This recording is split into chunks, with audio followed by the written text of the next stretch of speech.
ఇది మరో బ్రేకింగ్. మాజీ మంత్రి ఇంద్రకరణ్ రెడ్డిని పార్టీలో చేర్చుకోవద్దు అంటూ మంత్రి సీతక్కకు వినతి పత్రం అందజేశారు నిర్మల్ నియోజకవర్గ కాంగ్రెస్ కార్యకర్తలు. అవినీతి భూ కబ్జాల మాజీ మంత్రిని పార్టీలోకి తీసుకోవద్దంటూ విన్నవించారు. నిర్మల్లో జరుగుతోన్న నిరసనలు ఆందోళనల విషయాన్ని సీఎం దృష్టికి తీసుకెళ్తామని వారితో మంత్రి సీతక్క స్పష్టం చేసినట్టు తెలుస్తోంది. ఇంద్రకరణ్ రెడ్డి కాంగ్రెస్లోకి వచ్చే విషయంపై తనకు సమాచారమే లేదన్నారు సీతక్క.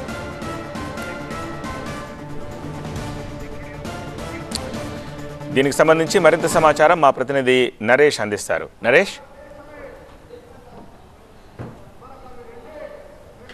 ఆదిలాబాద్లో ఆపరేషన్ ఆకర్ష్ కొనసాగుతుంది. ఇప్పటికే కాంగ్రెస్ ఆపరేషన్ ఆకర్ష్లో భాగంగా సిర్పూర్ నియోజకవర్గంలోని మాజీ ఎమ్మెల్యే కోనేరు కనప కాంగ్రెస్ కండువా కప్పుకున్నారు. ఆ సిర్పూర్ నియోజకవర్గంలో కారు ఖాళీ అయిపోయింది. ఇప్పుడు నిర్మల్ ముదోల్ నియోజకవర్గాల్లో కూడా కారు పార్టీకి సంబంధించిన మాజీ ఎమ్మెల్యేలను ఆహ్వానిస్తున్నారు. సంతానలేమి సమస్యతో బాధపడుతున్నారా? చింతించకండి. సుమారు 90,000 జంటలకు ఆనందం నింపింది ఓఎస్ఎస్ ఫర్టిలిటీ. ఈ రోజే 7825893600 కి కాల్ చేయండి. సంతానోత్పత్తి చికిత్సపై భారీ డిస్కౌంట్లు పొందండి. గుడ్ న్యూస్ చెప్పండి. ట్విస్ట్ కొనసాగుతుంది. అధిష్టానం ఇస్తున్న ఆపరేషన్ ఆకర్ష్ ను వ్యతిరేకిస్తూ మాజీ మంత్రి ఇంద్రకరణ్ రెడ్డిని ఎట్టి పరిస్థితుల్లో కాంగ్రెస్లోకి చేర్చుకోవద్దంటూ అక్కడ అధిష్టానానికి రేఖలు, నిరసనలు, ఆందోళనలు కంటిన్యూ అవుతూనే ఉన్నాయి. ఈరోజు మంత్రి సీతక్కని కలిశారు, తమ ఆవేదన వ్యక్తం చేశారు.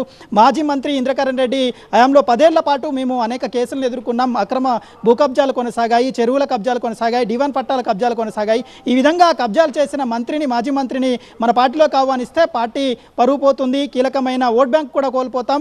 ఆపరేషన్ భాగంలో కీలకమైన నేతలను ఆహ్వానించాను, కానీ ఇలాంటి కబ్జాకోరులను ఆహ్వానించద్దంటూ కూడా చెప్తున్న పరిస్థితి కనిపిస్తుంది. ఓవరాల్గా అయితే మాజీ మంత్రి రాకకు సెగలైతే కంటిన్యూ అవుతున్నాయి. ఎంత శ్రీహర్రావు వర్గానికి సంబంధించిన నేతలైతే ఆందోళన వ్యక్తం చేస్తున్నారు.